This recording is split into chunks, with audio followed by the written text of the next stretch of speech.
Hey guys, welcome to Trippy Commentaries in our 2014 through 2015 WWE preview. We had a pretty monumental WrestleMania 30, where we saw Daniel Bryan come out on top. He is our new champion, and this might be bringing in a new era of wrestling, and we'll get into it here at Trippy Commentaries. I'm RJ, here with Retro Brett. Hello. And live on location in Orlando, home of the new WWE Performance Center, is Corey. What's going on in Orlando, C-Dub? Not much, guys. I've been running the ropes hard all day today. I just took a little break here to check in with my boys at TC and give you all the hard-hitting wrestling coverage that you can expect. Oh, yeah. Yeah, and we're real excited about this, like we said, new era of wrestling. Man, a lot of new up-and-coming guys here that we expect big things from in 2014. But before we get to it, we really have to pay homage to the Ultimate Warrior. One of my favorite wrestlers growing up. I mean, I grew up with this guy. When he beat Hulk Hogan in WrestleMania, man, I remember it was shocking to me. Corey, man, what can you say about the Ultimate Warrior? Well, as I'm sure everybody's read, of course, the Ultimate Warrior collapsed one day after making his appearance on Monday Night Raw, the night after WrestleMania. And he passed away. The Maricopa County, Arizona coroners declared it a massive heart attack or heart failure. Warrior was really unique in a lot of regards. He didn't have a lot of friends in the business. He didn't really fraternize with the boys like a lot of them do. He had a pretty short run. Really, I mean, he came into the WWF in 1987, and he was gone by late 1991. He came back in 1992, and then left again in 1992. And then he didn't come back until 1996, and again, he was only there for just a short amount of time.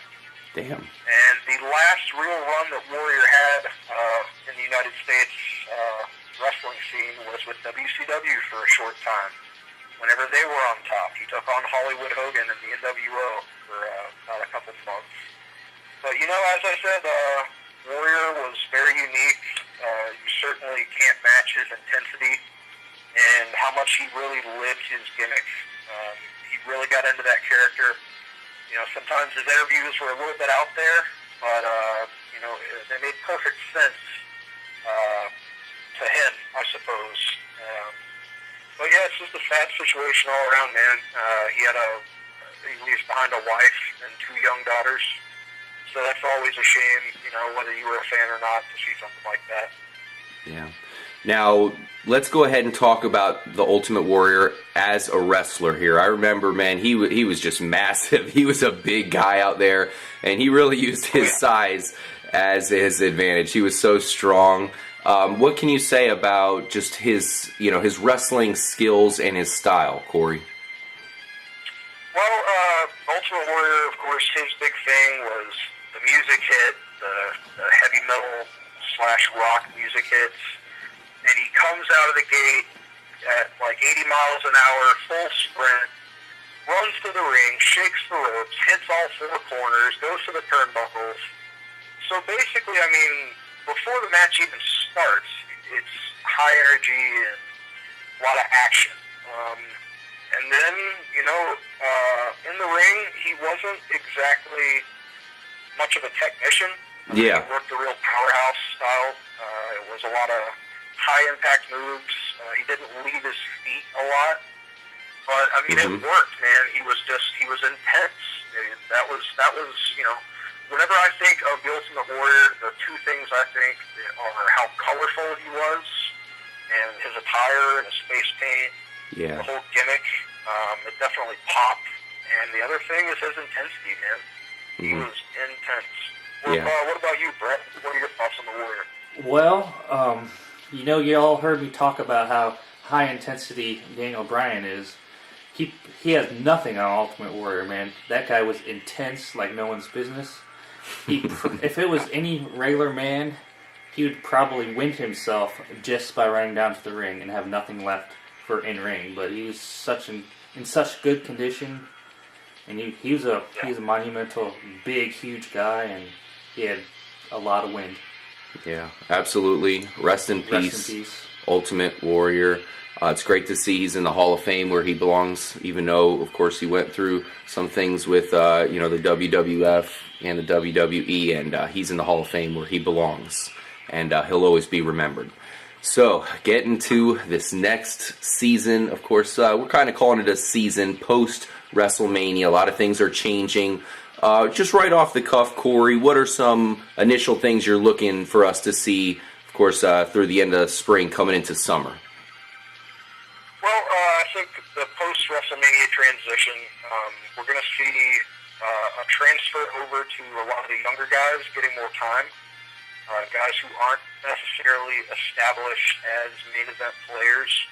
They're going to be looking to make that next guy who's in the mid-card, upper mid-card level. They're going to be looking to get him pushed up to where he's a bona fide main eventer and he can really draw money on the road at the house shows. And, of course, on pay-per-view and the WWE Network. Speaking of which, I also see the network, which, as most fans have already seen, it's going to become a bigger and bigger part of WWE. Yeah. At my last report that I read, I believe that they're at 600 and something thousand Yes, I believe that's true. subscribers currently. It's not bad. And from the information that I have, though, however, they were aiming to hit 1 million subscribers for them to simply break even. Wow. So, to most, I mean, it seems like a great number, but, I can see a lot of push to really make the network to get that subscriber base up. And definitely that being featured a lot more. Of course, social media. They like to push the social media stuff, the hashtags. And another thing to cover, of course, is that Sting has reportedly signed with the WWE. Yeah, wow. There's not really any details out there as far as his role or what sort of position he could play within the company. Maybe just a Legends contract where they can use his likeness and bring him out on TV once in a while.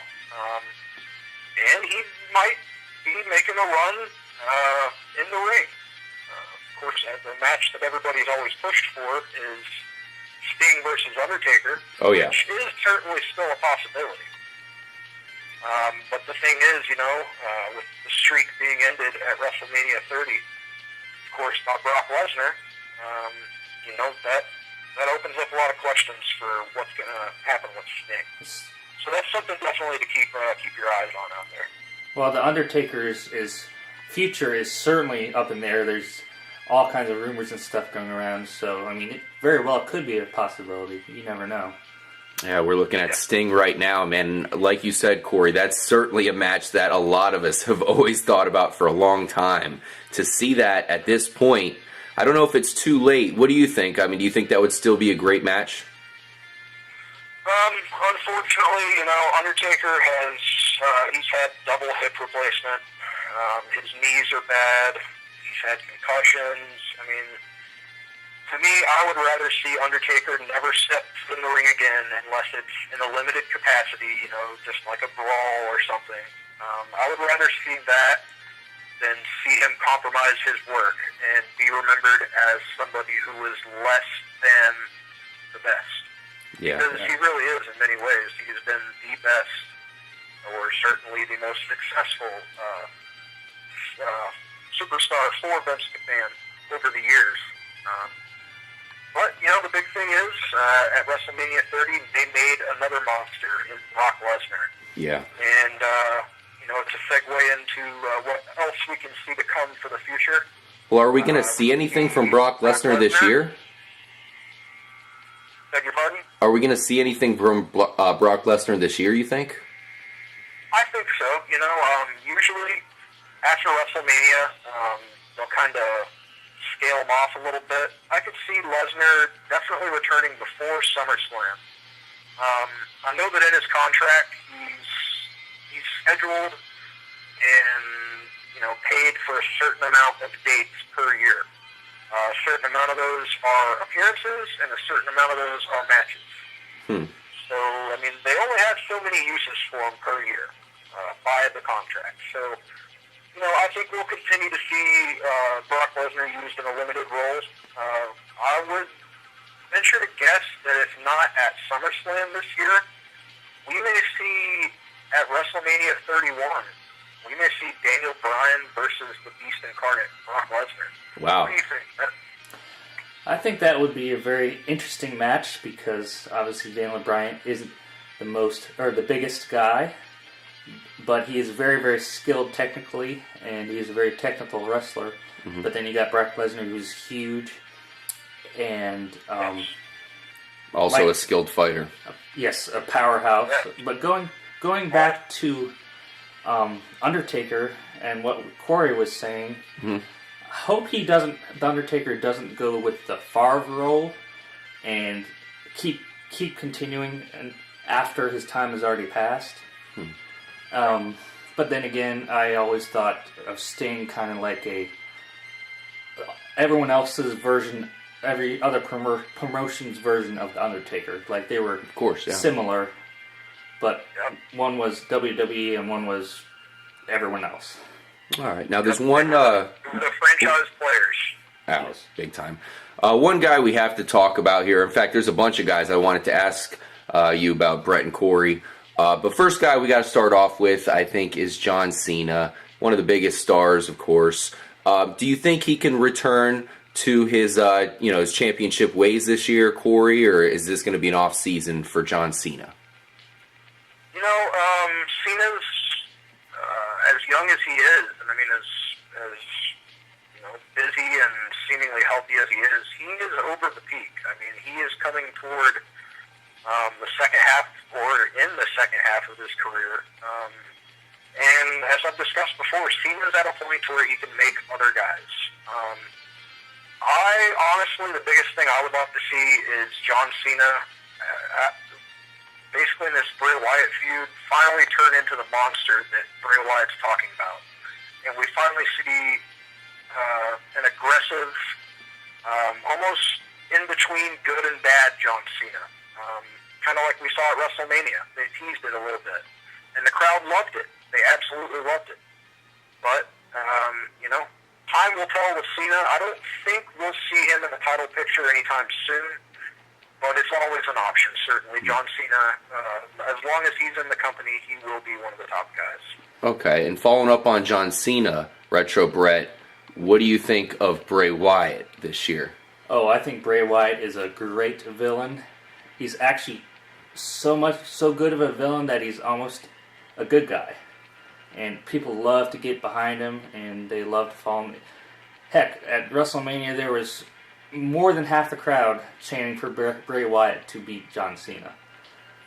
But as for Cena in the title picture, I hope it happens sooner rather than later, because I've always maintained that I'd like Cena to break the Nature Boy's record for championships, and I think he's within 2 to tie, and 3 to have the record.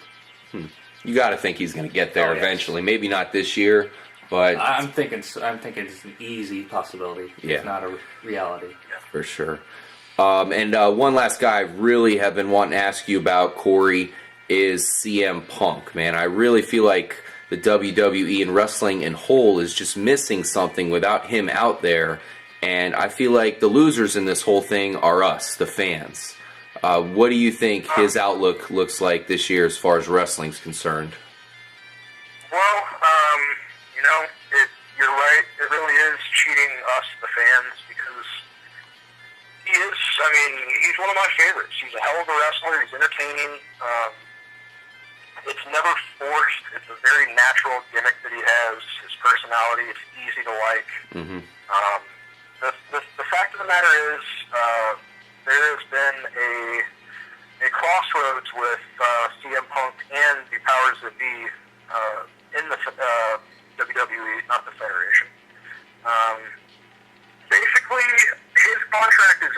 soon. And he has already worked, from what I understand, of course. I mean, I don't know personally. I haven't seen his contract.